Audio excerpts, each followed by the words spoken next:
All Hit Radio.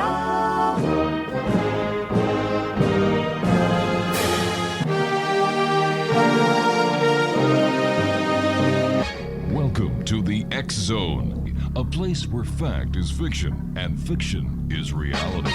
Now, here's your host, Rob McConnell.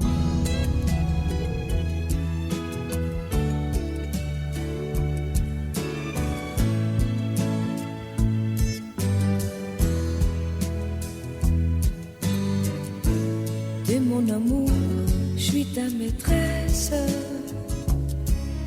T'es tout ce que je veux, t'es tout ce que j'ai voulu. T'es mon amour, de la tête aux fesses. Et plus ça va, le plus t'es mon ami. Une bonne fois, si tu veux, je te montrerai sans tricher un côté de moi comme je n'ai jamais osé montrer à qui que ce soit. And welcome back, everyone. This is the X Zone. I am Rob McConnell. We're coming to you from our broadcast center and studios in Niagara, Ontario, Canada. If you'd like to send me an email, xzone@xzoneradiotv.com, on all social media sites, Xzone Radio TV. And we're coming to you tonight on the X Zone Broadcast Network, Mutual Broadcast Network, and Talkstar Radio Network. My guest this hour is Larry Falls, and Larry lives in Vancouver, British Columbia. He is a clinical sexologist and therapist working with homeless men and helping street prostitutes deal with personal issues. His website is whensexwasareligion.org. And Larry, welcome back to the X Zone. Great having you with us, sir. Thank you very much. It's great being back. Tell us a little bit more about yourself for the listeners who weren't with us the last time you were on our show. Well, I am a clinical sexologist. I have a doctorate of human sexuality.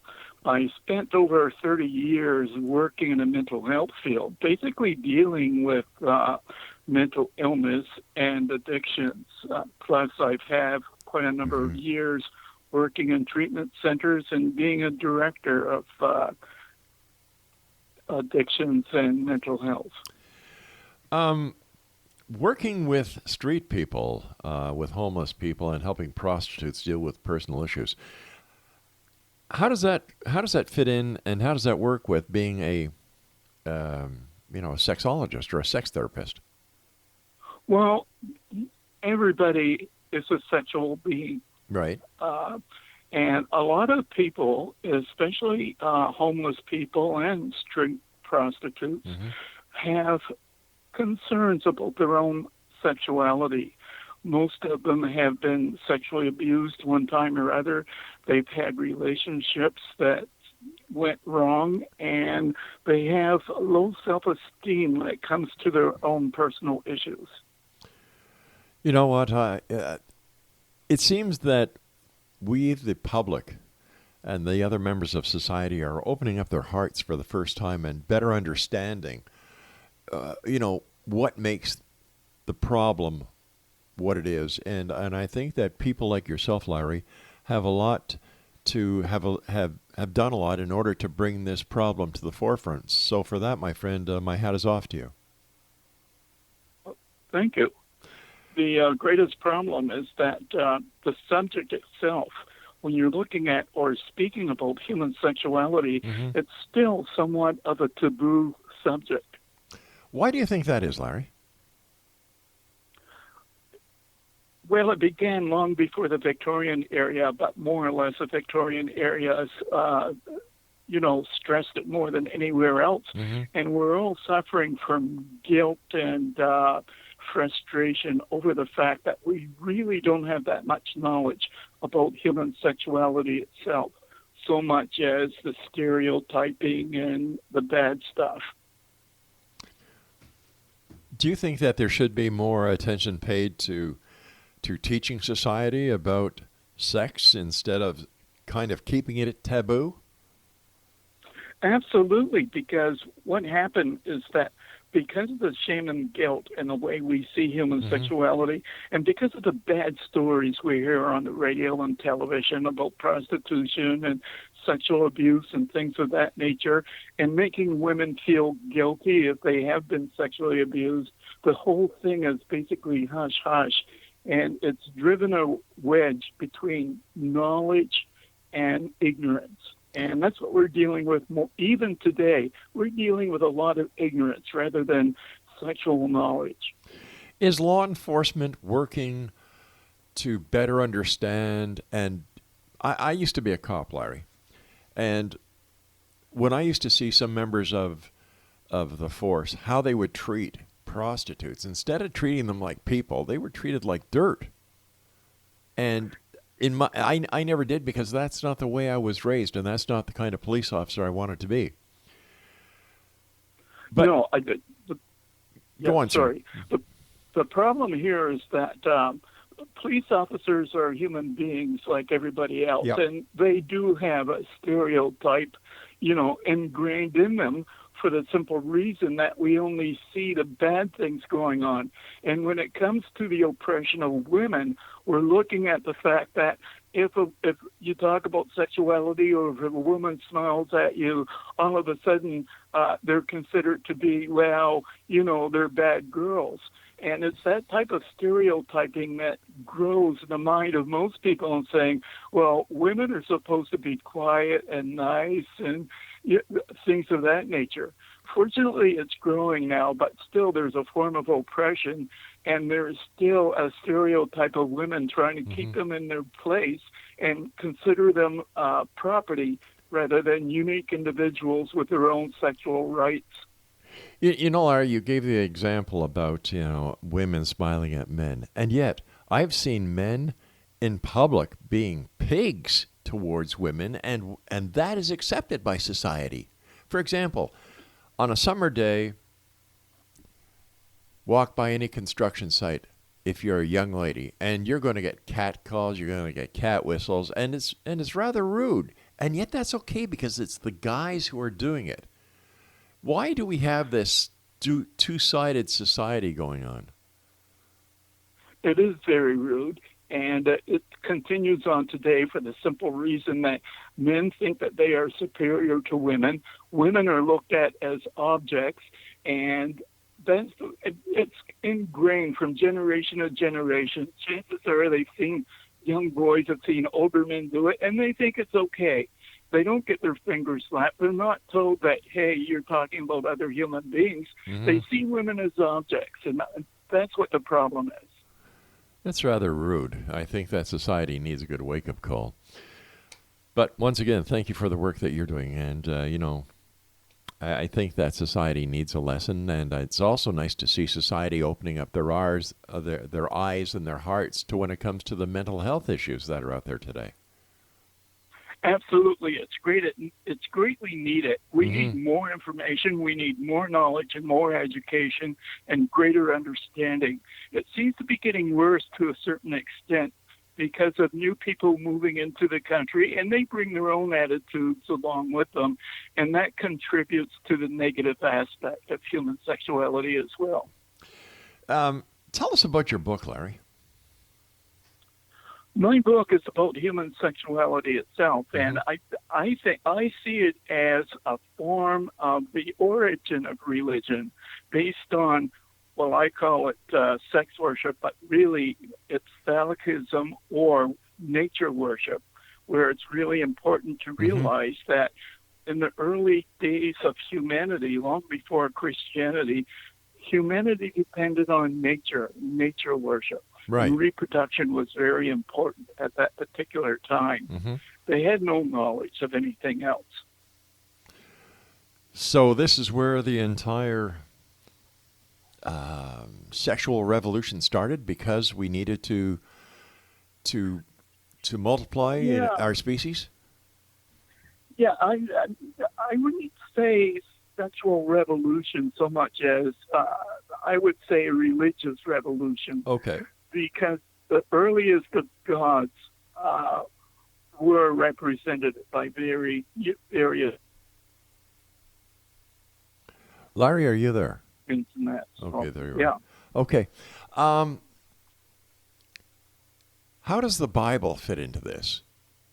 If religion is involved and the Bible is the number one selling book of all time, how can we relate Yes. to what we're talking about when we look at the Bible? And let's take Christianity, for example. Yeah, now when you're looking at Christianity, Christianity's only a little over 2,000 years old. Right. Prior to that, there was nature worship. There were the Greek gods as well, and all kinds of idol worship. And not only the Greeks, but all over the world, different cultures had their own different religions, all based on a creator of some sort. As a matter of fact, when you're looking at First Nations, even today, we can learn a lot from their belief in their religion, because that's basically where the origin of religion came from to a certain extent.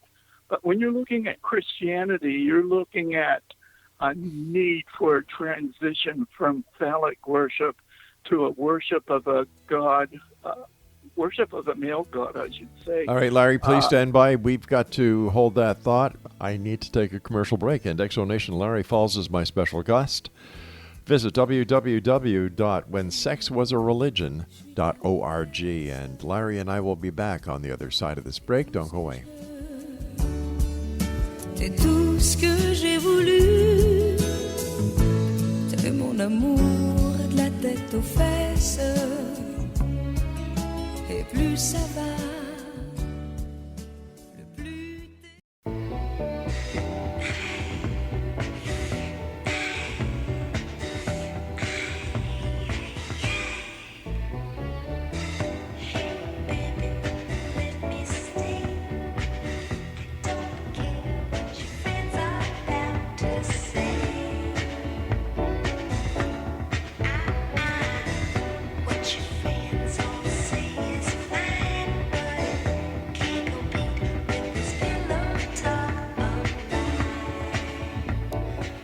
Welcome back, everyone. Larry Falls is our very special guest, and we're talking to Larry, who is a sexologist and therapist. He lives and works in Vancouver, British Columbia, a beautiful part of Canada. And his website is whensexwasareligion.org. That's www.whensexwasareligion.org. And Larry, like I was saying during the break, I didn't mean to cut you off, but our commercials are hard.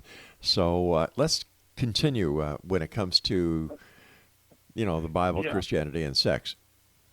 Right. It's interesting because I don't like pointing a finger at Christianity only, because there are a number of religions and they all originate from the same origins. So we have to go back in history and look at our ancient ancestors and how they survived on the earth. Because what we're looking at is human sexuality, as I keep stressing, is responsible for the origin of religion. Evidence can be found in ancient literature looking at the evolution of nature worship to modern-day religious beliefs. For example, when you look at the evidence of the connection between sex and religion, it can be found in all fertility cults in all nations of the past. And an example of that again, and what happened was that when people ignore the fact that religion began with fertility cults, it leads to a great deal of problems among various religious groups. For example, ignoring the fact that sexual behavior is the root of religion led to tragedy for the early Christians after a useless attempt to maintain a gospel based on celibacy and discipline. Well, that did not work very well, because they discovered that sexual expression was repression, not expression, but they tried to repress sexual behavior, and it became dangerous because, for example, bigamy and monogamy is even better than denying human sexuality altogether. The belief that sex was a hindrance to spiritual achievement led one of the emperors of Rome, Emperor Marcus Antonius, in 217 AD, to renounce sex. He threw children to the beasts in his temple, just to prove that you really don't need sex in religion. As well, voluntary castration was encouraged among certain religious Christian groups. Self-castration was practiced among the Origines, who existed several centuries ago, and their followers between the year 185 to 253, a church father encouraged self-castration. As a matter of fact, some people volunteered themselves without even being told because they thought sex was so evil. So when you look at how the impact of modern religious thought in those days influenced religion, you can see that, well, there's got to be a connection somewhere. Something's wrong somewhere. We would not be on this earth today if phallicism was not practiced long before Christianity or any other modern belief. So it was basically a part of evolution. It was absolutely part of evolution, because evolution and reproduction are part of one. Yeah. Without the one, you can't have the other. Now, your book is entitled "When Sex Was a Religion," and Right. why did you write this book? What was your inspiration for writing your book? My inspiration was based on my basic research for my doctorate degree, and I got more interested in that and thinking about what am I going to write my dissertation on. And I was very interested in religion. And one day in San Francisco, going through some used bookstores, I ran across a book written by George Riley Scott called Phallicism. And in that book, he was explaining how phallicism was responsible or part of religious development in ancient days. And that led me to think about, well, studying the Bible and things of that nature, was it not God who created Adam and Eve? And is that where the human race began? But as I started digging more and more and looking at ancient books and censored material, I began to realize that, people's been on this earth before the introduction of Christianity. Yes. And it sort of perked my interest. And from that then on, the more information I got, the more curious I got. And even to this day, I'm fascinated by religion and how the interpretation changes over time. With all the changes in sexuality, the transgenders, the opening up of the LGBT, how does this affect your thinking as a sex therapist? Well, it doesn't affect my thinking in regards to being negative, because as I study more and more ancient history, there's a lot of issues around human sexuality that addresses the normalcy of different gender people. People are born with different sexual desires and behavior and, ambiguous sexual development situations, and it's nothing new under the sun. As a matter of fact, when you look at different genders, you're looking at how religion not only respected them, but they had their own religious practices at the time as well. That's long gone. So again, I have total respect for different sexual minorities, realizing that at one time in history, they were all respected and worshipped in one way or other. So what was it that happened in history that it went from respect to disgust. Well, the difference between ancient and modern ideas of morality has a lot to do with it.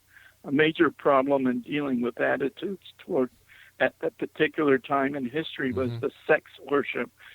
Condemnation by the ministers of the gospel resulted in taboo. As a result, most researchers avoid the subject because of the taboo nature of the subject. And it's going to take time before we begin to realize that, we're all different. We all have our own sexuality, right. And we really don't have a right to tell other people how to live if they are not harming anyone else. But why do you think when it comes to the religious leaders that they wanted to take control and make one, godly and the other a sin? Yes.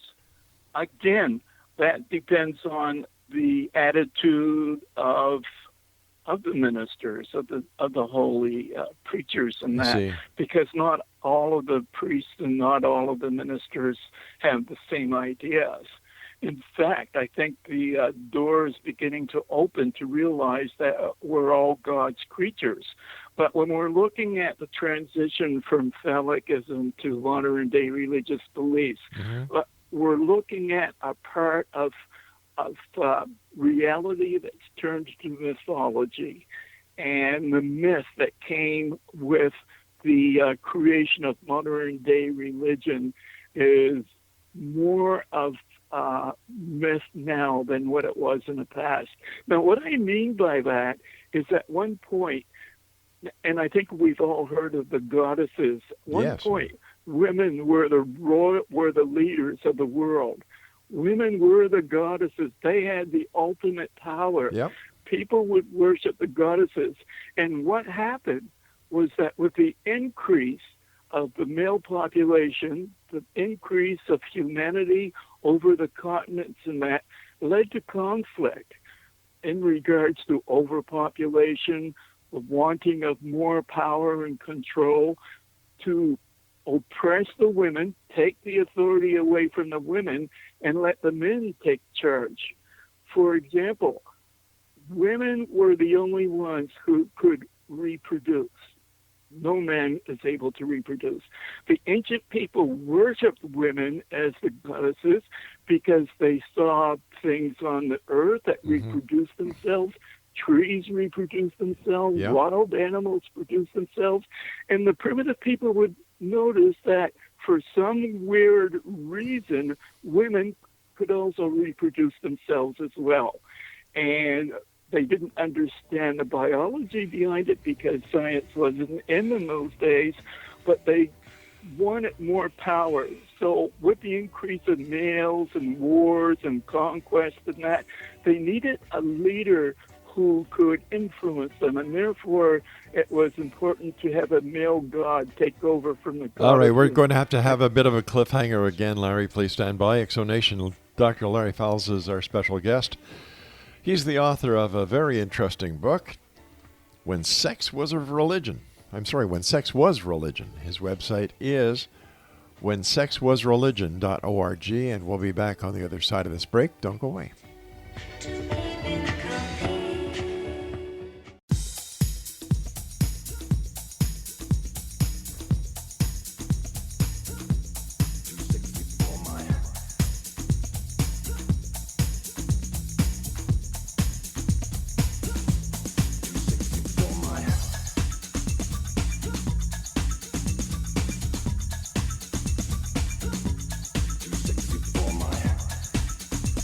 And welcome back. Larry Fowles is our special guest this hour. He is the author of When Sex Was Religion, and the website is whensexwasreligion.org.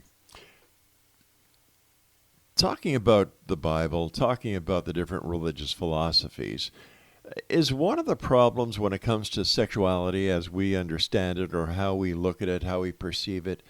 Could that be because throughout the years we have, and I'm talking about the human species, has evolved, but many of the philosophical beliefs and the way things are looked at in religion haven't. Yes. Yes. So what do we do? How do we as members of society work to help change the antiquated way that we look at love, the way that we look at sex, and get a better understanding, as you were kind enough to help get us to the conclusion that this is part of evolution. We need to have sex in order to evolve. We need to have sex in order to increase and maintain the population. There's nothing dirty. There's nothing nasty. It's not a sin. It's a fact of life.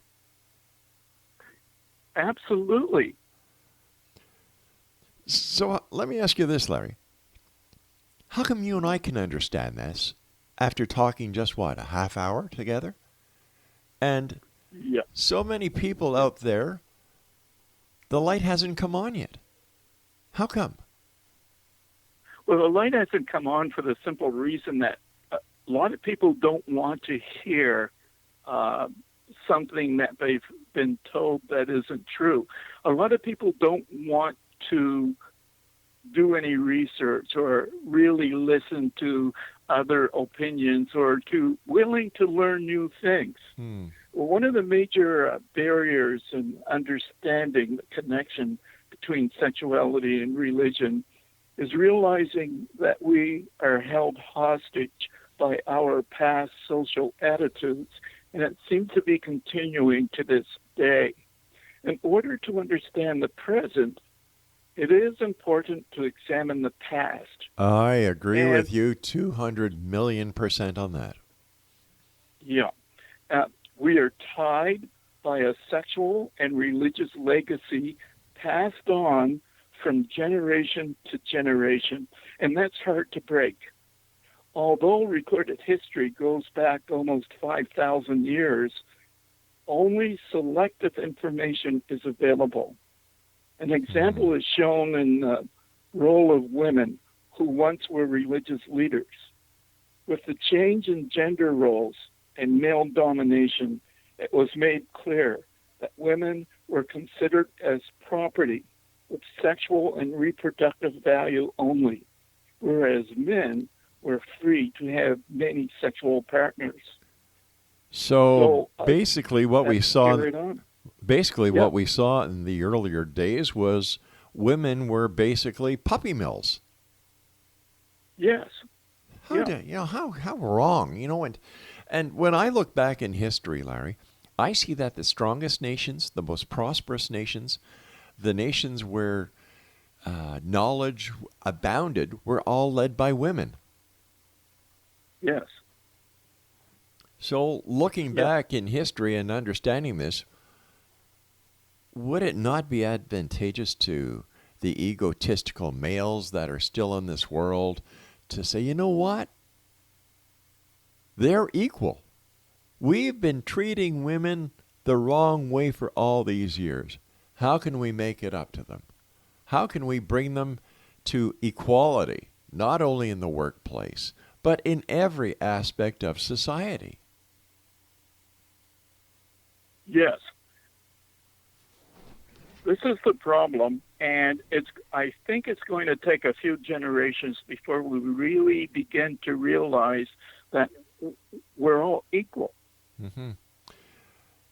Do you think that the attention that's being put on the sex trade recently and the number of arrests that have been made and the number of high-profile cases that have been brought before the courts is going to be acknowledged, and that these cases and the crimes that are being committed and the number of people that are just being destroyed by this industry will help to bring us where we should be when we look at sexuality? Yes.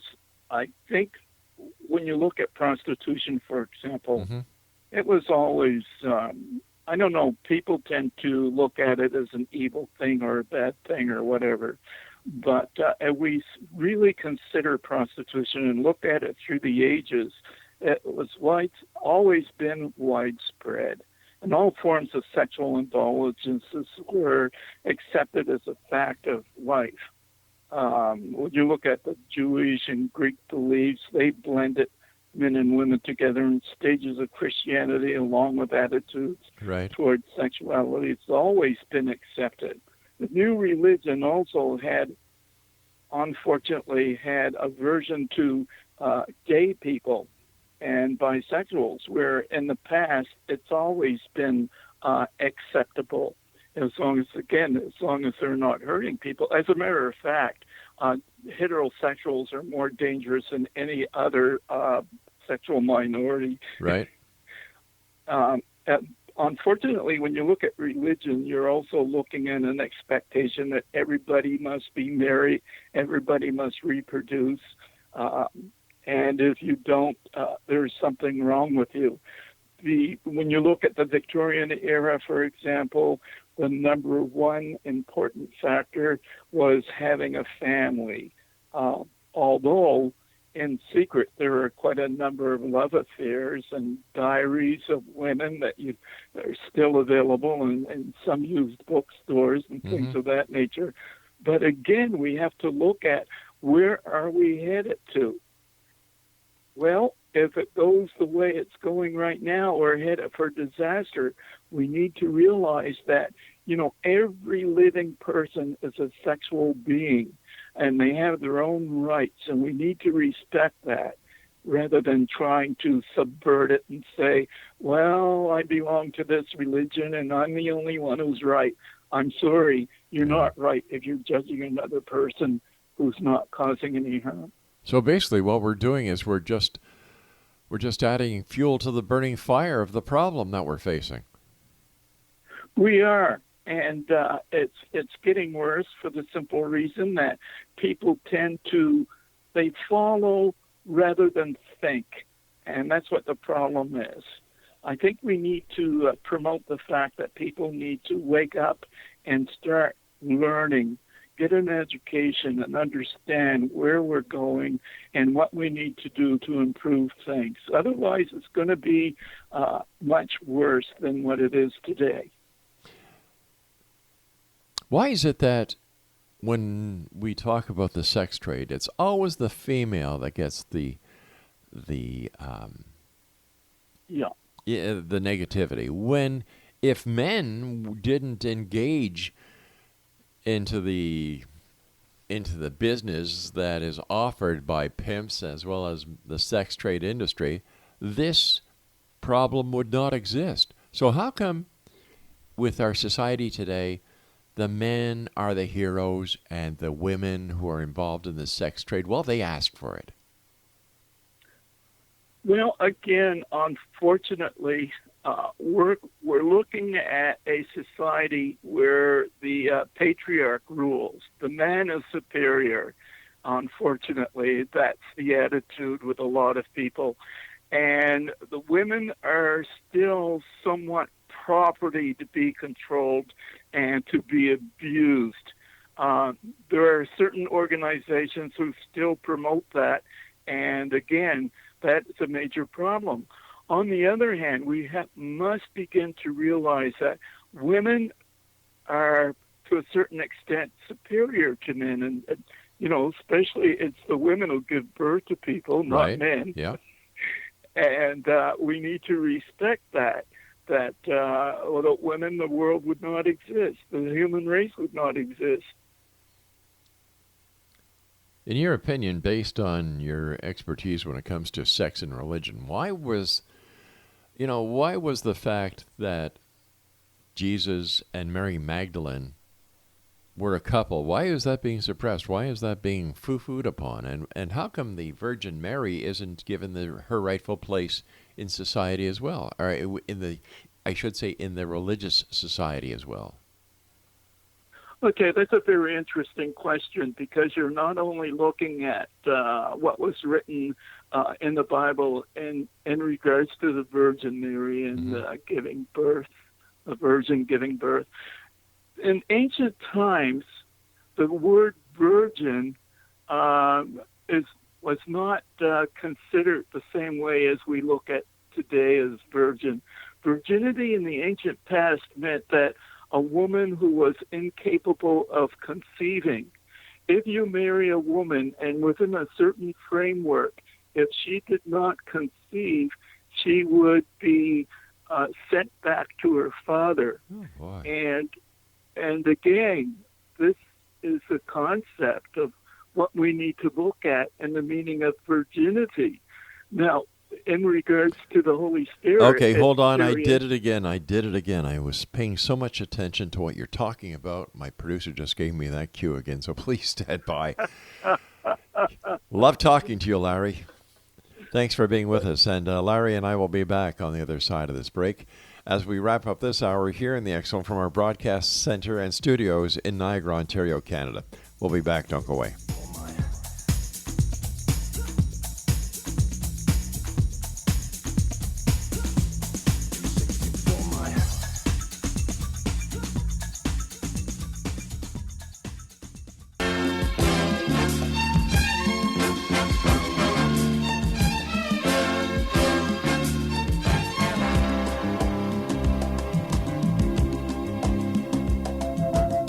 Lady love, your love is peaceful like a summer's breeze. My lady love, with love that's tender as a baby's touch, you give me all of the things that I need so much. You're my world, lady love.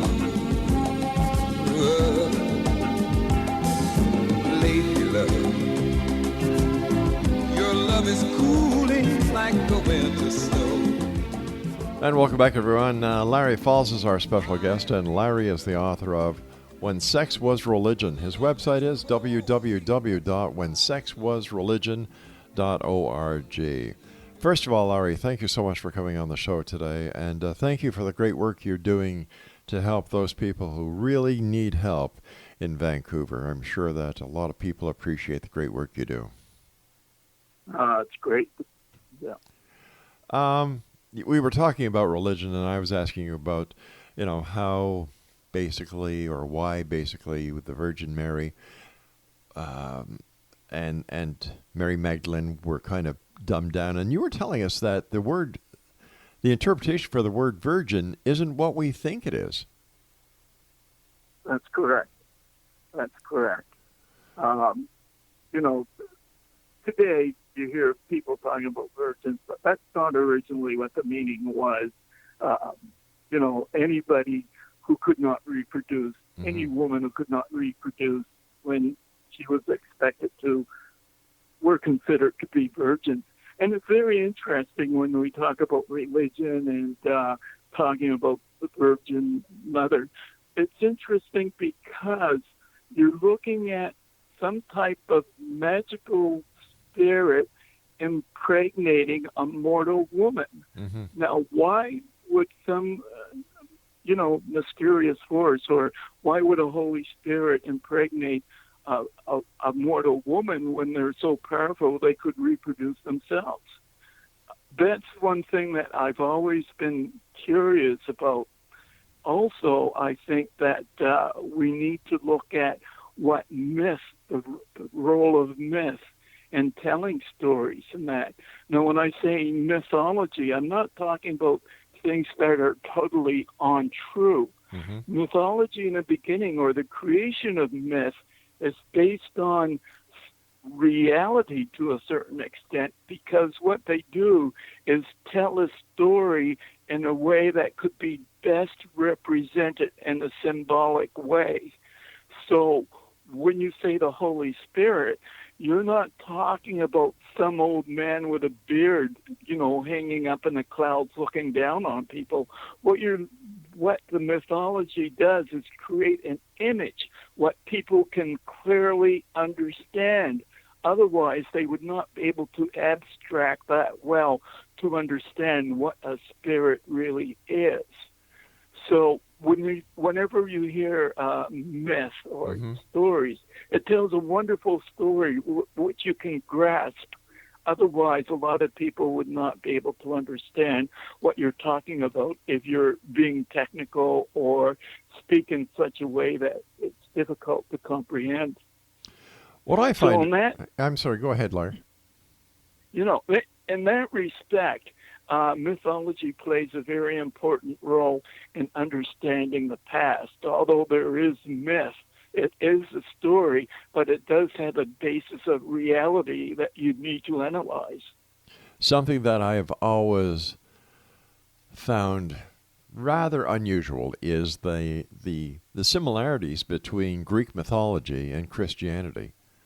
You know, you had Zeus and Helen, who had Hercules, and then you also had the 12 gods, and you've got the 12 apostles, you've got Mount Olympus, you've got heaven. It seems that one copied the other, except when it came to the way that sexuality and women were revered in Greek mythology compared to the other religions. Yes. When you look at, and we have to go back to the past again, in the very beginning of humanity, because they are the ones who created the gods or labeled mysterious forces as gods. Mm-hmm. For example, when you think about living in a land or in a world where there's no electricity, no television, radio, can't read, don't understand science, thunder and lightning would be a terrifying thing. So would earthquakes. And what would happen is that the ancient people would label them as gods because of their power, some type of mysterious force at work.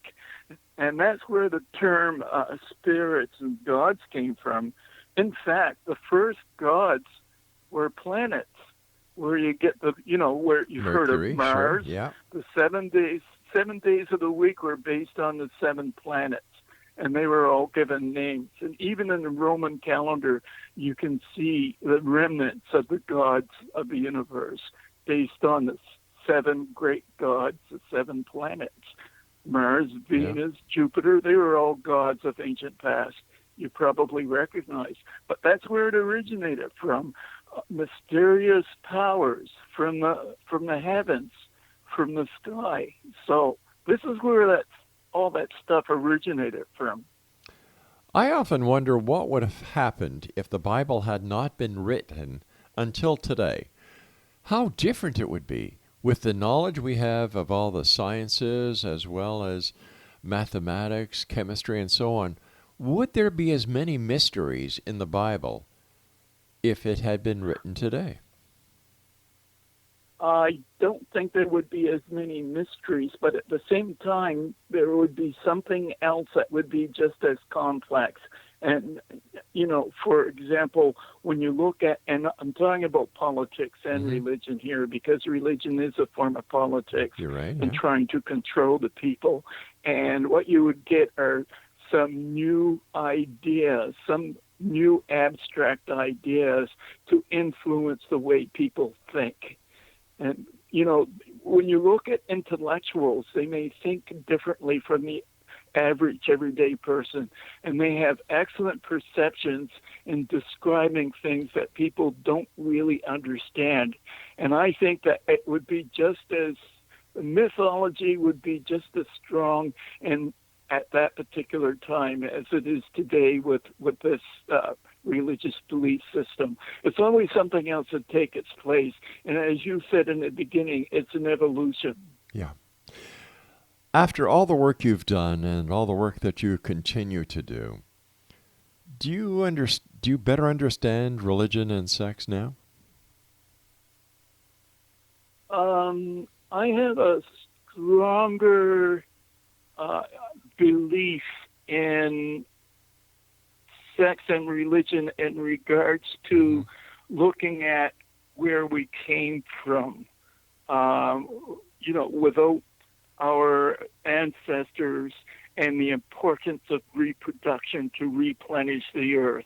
I think that's the number one priority. Religion aside, we would not be here today if we did not have a father and a mother who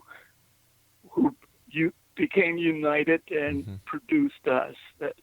in that regards, I think there is religion in that, but I'd like to think myself as more spiritual than religious. We've got about 2 minutes left, Larry. First of all, thanks again for being with us. What are your final thoughts that you'd like to share with the X Zone Nation tonight? My final thoughts are that we should all be grateful for being here on this earth and to our great ancestors, because without their survival and their hard work to maintaining humanity, we would not be here today. So I'm always thinking about our ancestors, long before the introduction of Christianity and Islam and all the other religions. So what's next for you, Larry? Any more books, or are you just going to keep on working to make, to help with the homeless and help the prostitutes and work as an advocate? Well, I think, yeah, sorry about that. I will always be working with people who are at a disadvantage, like the prostitutes and the homeless and things like that. But at the same time, I am writing another book. I'm working on another book now. And what's the other book about? Can you give us just a little bit of a teaser? Yes.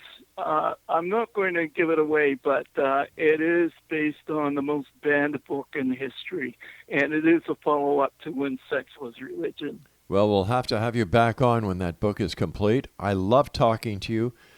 It's so nice to have someone like yourself who is not only talking about making a difference, but is making a difference. So thank you very much for joining us, Larry. Thank you very much. Nice talking to you, sir. Take care of yourself and keep the great work up. X Zone Nation, good night, Larry. X Zone Nation, my guest this hour has been Larry Falls. Now, if you'd like to get more information about Larry, the name of his book is When Sex Was Religion, and his website is www.whensexwasreligion.org. I'll be back on the other side of this commercial break with the news at 6.5 minutes past the top of the hour as we continue here in the X Zone with yours truly, Rob McConnell, from our broadcast center and studios in Niagara, Ontario, Canada. Closing time, open all the doors and let you out into the world. Closing time, turn all of the lights on over every boy and every girl. Closing time, one last call for alcohol, so finish your whiskey or beer. Closing time, you don't have to go home, but you can't stay here.